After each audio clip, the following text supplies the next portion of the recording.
नमस्कार मित्रांनो, आज आपण मराठा सत्तेचा विस्तार आणि पतन यामधील प्रश्नांची माहिती बघणार आहोत. तर आपण पहिल्या प्रश्नाकडे वळूया.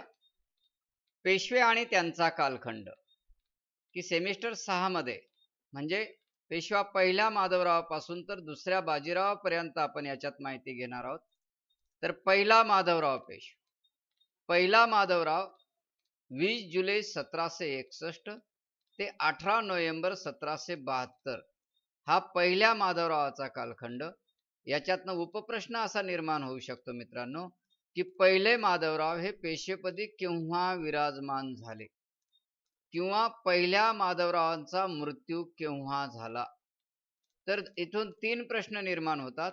म्हणून पहिल्या माधवराव हे पेशवेपदी 20 जुलै 1761 रोजी विराजमान झाले आणि 18 नोव्हेंबर 1772 पर्यंत ते पेशवे पदावर होते. त्यानंतर पहिल्या माधवरावानंतर कोण पेशवेपदी विराजमान झाले असा दुसरा उपप्रश्न निर्माण होऊ शकतो. तर पेशवा नारायणराव. हे पेशवा नारायणराव पहिल्या माधवरावाचे लहान बंधू होते. पहिल्या माधवरावाचे लहान बंधू होते नारायणराव.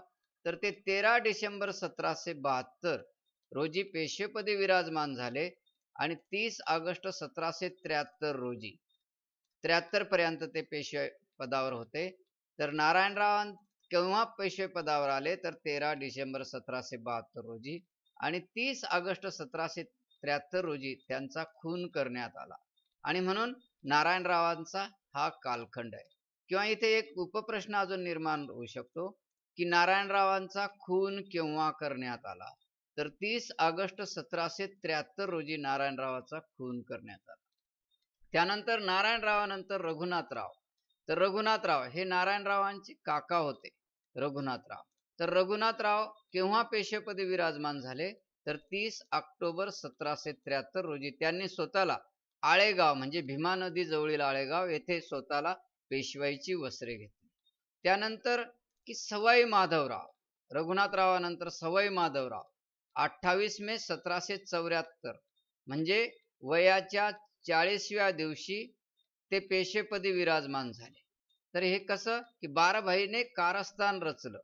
बाराभाई मंडळाने कारस्थान रचून रघुनाथरावाला पेशवेपदापासून दूर सारलं आणि वयाच्या अवघ्या 40व्या दिवशी सवाई माधवराव पेशवेपदी विराजमान झाले आणि ते 27 ऑक्टोबर 1795 पर्यंत होते.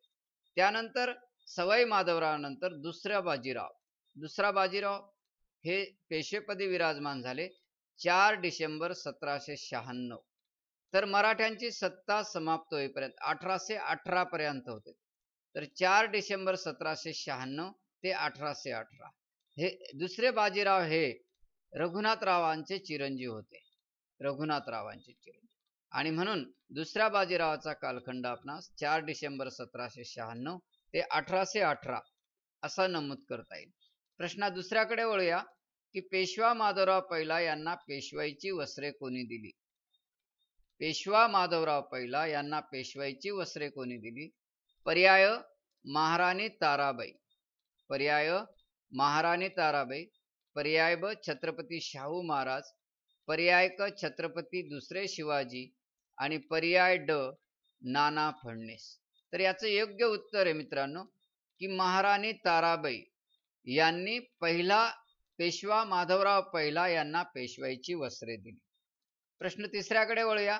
कोणत्या पेशव्याविरुद्ध बारभाई मंडळाचे कारस्थान रचले गेले. कोणत्या पेशव्याविरुद्ध किंवा कोणाविरुद्ध. कोणत्या पेशव्याविरुद्ध किंवा कोणाविरुद्ध बारभाई मंडळाने आपले कारस्थान रचले किंवा बारभाई मंडळास्त कारस्थान रचलं गेलं. तर पर्याय अ बाजीराव दुसरा. पर्याय ब सवाई माधवराव. पर्याय क अमृतराव आणि ड रघुनाथराव.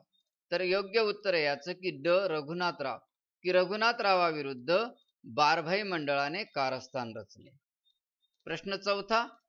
पेशवा सवाई माधवरावास पेशवापदी बसून कुणी कारभार सुरू केला. आपण मागाशीच पाहिलं मित्रांनो की नारायणरावच गंगाबाईला पुत्ररत्न प्राप्त झालं आणि त्याचं नाव पेशवा सवाई माधवराव ठेवण्यात आलं आणि अवघ्या 40व्या दिवशी, वयाच्या 40व्या दिवशी त्यांना पेशवेपदी बसवण्यात आलं. आणि मग त्यांच्या वतीने राज्यकारभार कुणी सुरू केला तर त्या पर्याय अ रघुनाथराव, पर्याय ब मोरोबा फडणीस, पर्याय क नाना फडणीस आणि सखाराम बापू बोकील, नाना फडणीस आणि सखाराम बापू बोकील, पर्याय ड वरीलपैकी सर्व.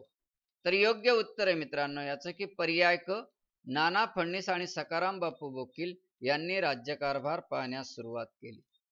प्रश्न 5वा, छत्रपती शाहू महाराजांनंतर साताऱ्याच्या छत्रपती कोण झाले? साताऱ्याचे छत्रपती कोण झाले?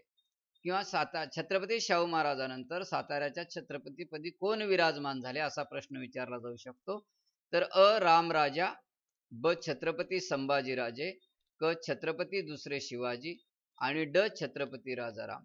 तर याचं योग्य पर्याय अ आहे की रामराजा हे छत्रपती शाहू महाराजांनंतर साताऱ्याच्या छत्रपतीपदी विराजमान झाले. प्रश्न 6वा, पेशवा नानासाहेबांच्या निधनानंतर आपणास पेशवेपद मिळावे अशी अपेक्षा कोणाची होती? पेशवा नानासाहेबांच्या निधनानंतर आपणास पेशवेपद मिळावे अशी अपेक्षा कोणाची होती? अ रघुनाथराव, ब महादजी शिंदे, क नाना फडणीस आणि ड दुसरा बाजीराव. याचं योग्य पर्याय मित्रांनो की रघुनाथरावांची अशी अपेक्षा होती. प्रश्न 7वा, बारभाई मंडळाचे उद्दिष्ट सांगा. बारभाई मंडळाचे उद्दिष्ट सांगा.